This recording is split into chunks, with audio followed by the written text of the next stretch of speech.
dito tayo. Ayan, dito natin ilalagay. Kukunin mo pa yung iba. Sige na, nag-slice na ako. Ayan. Uy, bilisan mo dyan. Ano ba to? Ay, ito.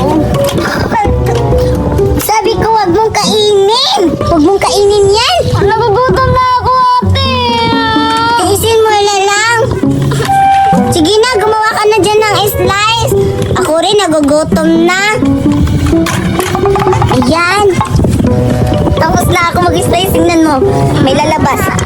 Uy, sabi ko, huwag mo yung kakainin. Baka mahilo ka dyan. Tiisin mo lang yung gutom mo.